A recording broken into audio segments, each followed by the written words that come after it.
Well, for more on this, we can speak to Scott Anderson, who is a fellow at the Brookings Institution and a former US diplomat. He joins me live from Washington.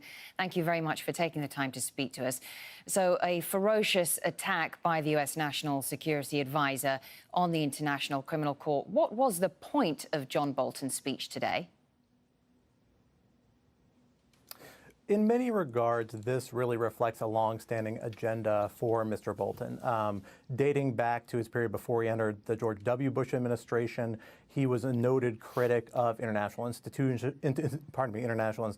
international law, fearing that they were an effort to impose constraints on the United States, limit its policymaking discretion.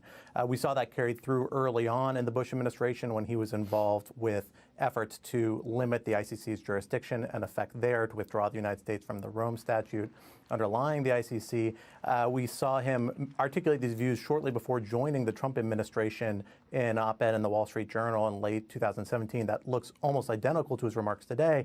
And today we saw him follow up on that agenda, laying out the way that he thinks the United States should push back, not just not participate in, but push back against the ICC as a threat to U.S. sovereignty and U.S. political dominance on the international scene. But what could this mean for the ICC, the body which is meant to represent and enforce international justice and legality? Are they much weaker as a result of this? Well, that's a little bit hard to tell, at least in the short term. The Obama administration and even the late George W. Bush administration had engaged with the ICC in various ways. U.S. authorities were cooperating with a number of ICC investigations. The Trump administration hasn't been very friendly to the ICC from the outset.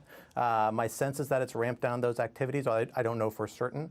Perhaps there were some vestiges of cooperation that were still happening, but now it sounds like the intent is to root those out and to wind those down. It seems unlikely to me that's going to have a major effect on any outstanding investigations in the short term.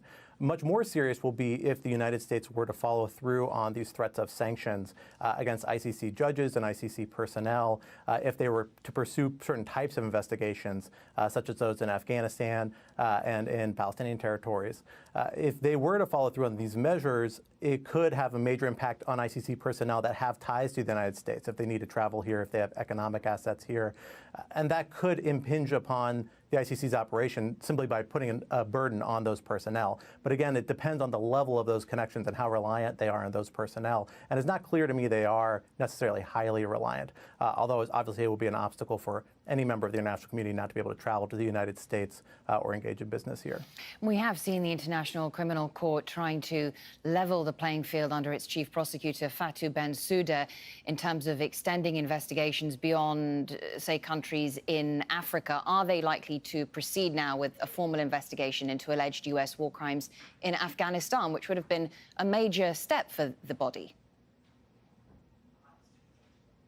That would be a major step, and it would still be a major step. My understanding is that right now the potential investigation is still awaiting judicial approval at the ICC, and it's not clear to me that there are any steps forthcoming. Now, maybe Mr. Bolton knows something that we don't about the decision that's coming down the road, although the fact that this reflects longstanding views of his, in my mind, makes it more likely that he's essentially taking an opportunity to try and advance and articulate this agenda, not necessarily that there's an ICC decision forthcoming.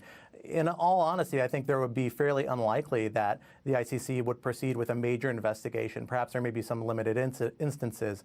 But the ICC abides by a principle of complementarity, an idea that where local and national authorities are in a position to investigate and have pursued investigations and accountability for violations, they will defer to those national authorities. And the United States does have an effective justice system, including a military justice system at operation in Afghanistan.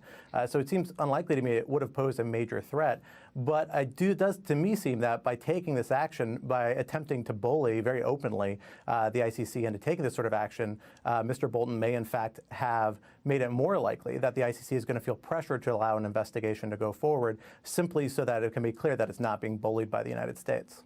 All right. Well, thank you very much for sharing your thoughts with us. From the Brookings Institution, Scott Anderson speaking to us there from Washington. Thank you very much.